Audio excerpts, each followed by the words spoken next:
पड़ी है आजादी की यात्रा। इस यात्रा में हजारों लाखों लोगों ने अपनी जान की कुर्बानी दी। 1919 जलियांवाला बाग। आज हमारी बैसाखी का दिन है, लेकिन पूरा पंजाब बैसाखी नहीं मनाएगा। हम सब बैसाखी नहीं मनाएंगे।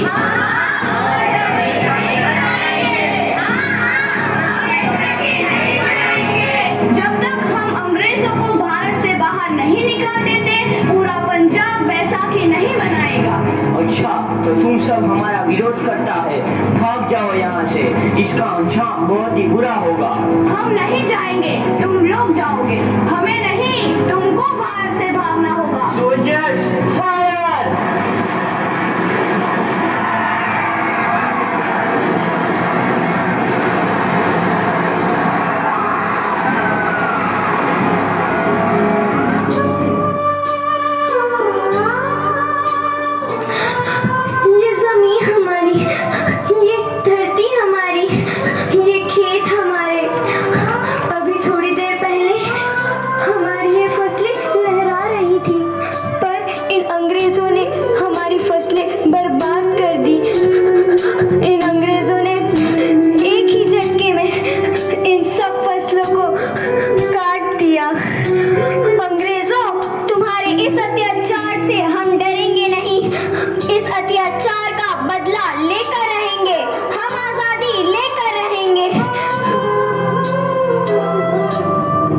जलियांवाला बाग हर हिंदुस्तानी की आंख नम कर गया।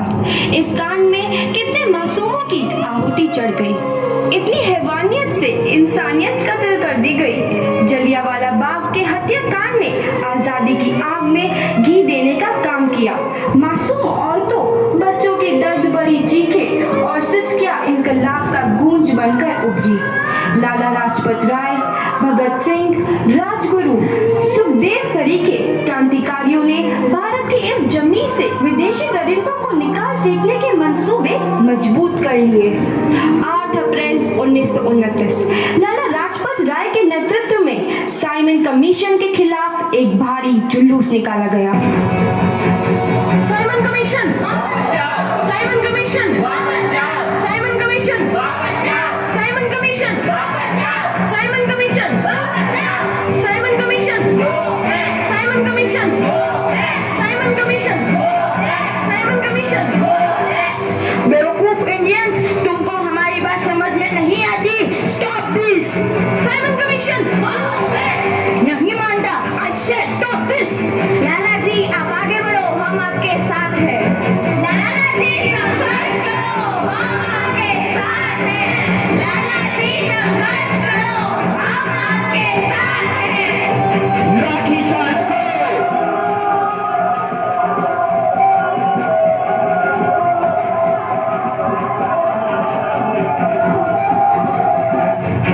अरे लाला जी को तो बहुत गहरी चोट लगी है, उनका सर फट गया है।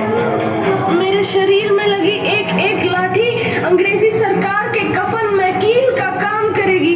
ये आजादी की लड़ाई रुकनी नहीं चाहिए। ये जिम्मेदारी मैं तुम सबको सौंप कर जा रहा हूँ। लाला लाजपत राय की दर्दनाक मौत के बाद भगत सिंह, सुखदेव, राजगुरु वतन के इन मतवालों के खून में ऐसा उबाल आया जिसका सामना करना अंग्रेजी सरकार के लिए मुश्किल हो गया। अंग्रेजों को करारा जवाब देने के लिए स्कॉट और सैंडर्स को मारने की रूपरेखा रची गई।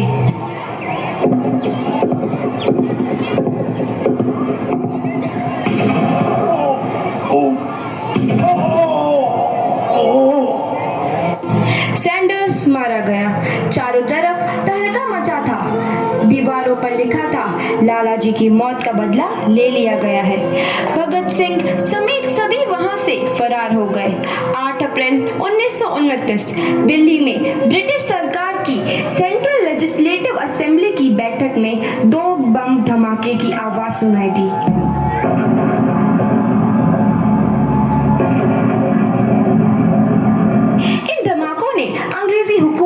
हिलाकर रख दिया। इस घटना को अंजाम देने वाले भगत सिंह, राजगुरु और सुखदेव ने अपने आप को अंग्रेजों के हवाले कर दिया। 1930 को अदालत ने अपना फैसला सुनाया।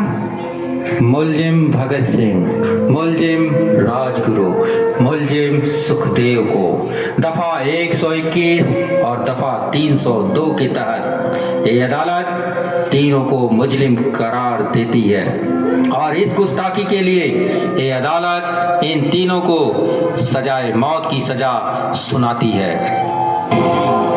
सरफरोशी की तमन्ना अब हमारे दिल में है, देखना है जोर कितना बाजुए कातिल में है।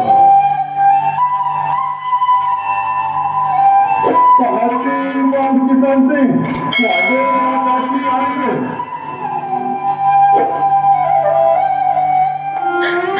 पुत्र की हाल है तेरा। मैं चंगा हूँ माँ, फिक्र करने की कोई गल नहीं। पुत्र मेरा दिल तेरी तरह पत्थर दिल नहीं होगा।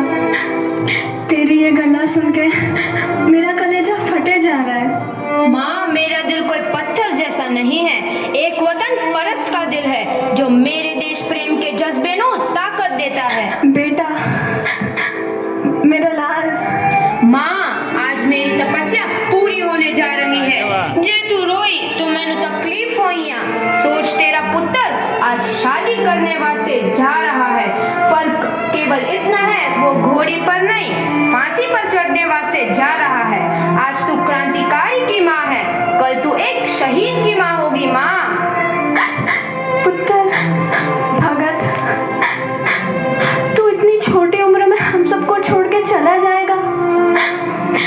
तूने जिंदगी में देखा ही क्या है पुत्र? मैंने अपनी माँ देखी है जिसने मुझे एक ही बात बताई है कि बेटे, अपने देश के लिए एक बार मरना 100 बार जन्म लेने के बराबर होता है। अच्छा माँ, अब आशीर्वाद दे, आखिरी बार विदाई लेने का समय आ गया है। भगत मेरे लाल।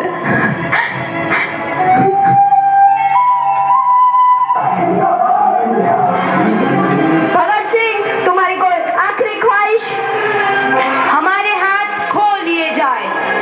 हम तीनों दोस्त एक दूसरे से गले मिलना चाहते हैं, उनके हाथ खोल दिए जाए।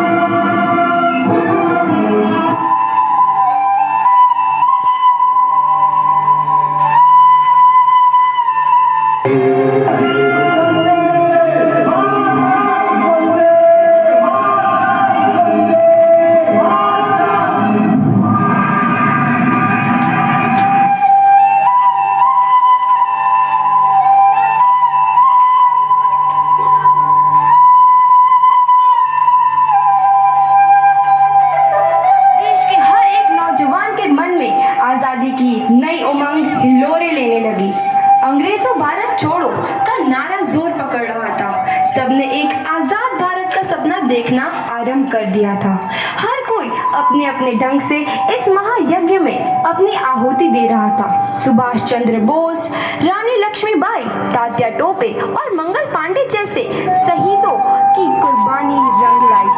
15 अगस्त 1947 को भारत आजाद हुआ।